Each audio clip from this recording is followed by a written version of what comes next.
What's up, everybody? It's time to ruffle some feathers.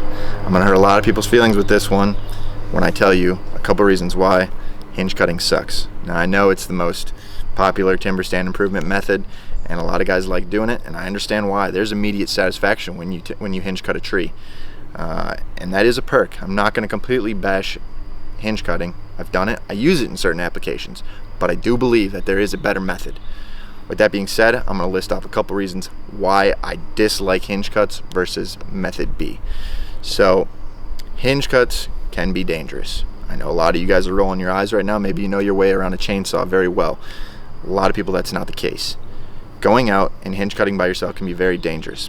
Without knowing which way that tree is going to fall, creates a lot of danger. If you don't know the species of tree that you're cutting into, it could create danger. For instance, ash trees. Ash trees are known to basically die from the top and get weaker branches, and if you're not paying attention, it could very easily create a widowmaker branch. And if you don't have a friend with you, which is another downfall, you got to have somebody with you during that timber stand improvement, or you should at least, because like I said, it's dangerous. If you don't have somebody with you and that widowmaker branch falls and you're out there and you fall on your chainsaw, or God forbid anything else happen, obviously that's a downside. One other thing that I really dislike about hinge cutting is cutting into that tree and the top portion flips up on you. If you guys have ever hinge cut before, you know that's a possibility, and if you're not paying attention or you're not ready for it, it could absolutely hurt you. And with that comes the downside of knowledge, which trees to really do the hinge cutting on. If you don't know what type of tree you're dealing with, you don't necessarily know how it's going to react. Is it a softwood? Is it a hardwood? Obviously, always stay away from conifers in that scenario, but you got to have the knowledge and really the willingness to put yourself in a little bit of danger, and ultimately at the end of the day, that's not worth it for anybody. So danger is definitely the number one thing that comes to mind why I like to shy away from hinge cuts if possible. The most important, or maybe not the most important, but from a deer management perspective, another reason that I really like to stay away from hinge cuts, maintenance. A lot of guys don't think about this portion of the equation. So let's say we go in, we hinge cut a 1 to 2 acre bedding area. We wanted to create some bedding. So what we do, we hinge cut. Looks great. We went in there, we created some immediate satisfaction by dropping trees, and we can see that we've created so much more cover at the deer's level. Great, right? Give it 2 to 3 years. When we open up that canopy, the sunlight hits the forest floor, a lot more of that browse is going to grow up, and after 2 to 3 years, it's actually going to outgrow the deer's reach. It's a huge downside. So what do you find yourself doing?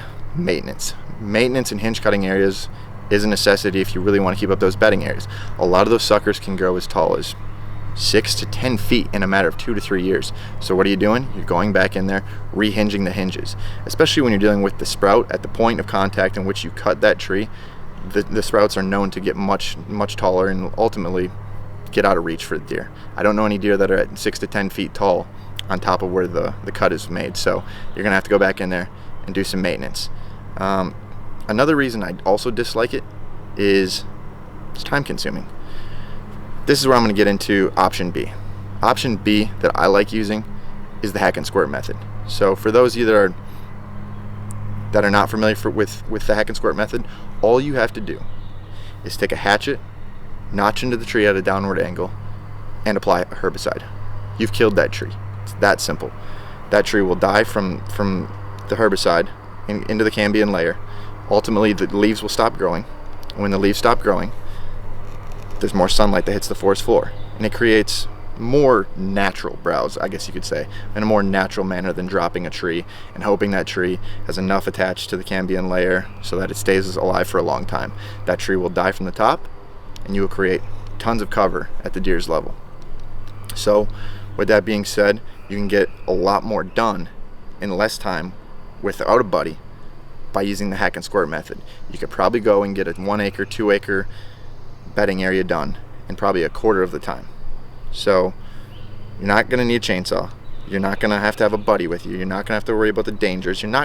If you want to be, I'm not going to say lazy, but if you don't necessarily have the knowledge and you don't know what trees you're knocking into or doing whatever, it's not a life and death situation when that tree reacts after it falls, because it's not going to fall when you ultimately hack and squirt. So those are a couple of reasons why I believe the hack and squirt method is not only safer, it's better time consuming, and ultimately it works just as good, if not better, than option A, hinge cutting.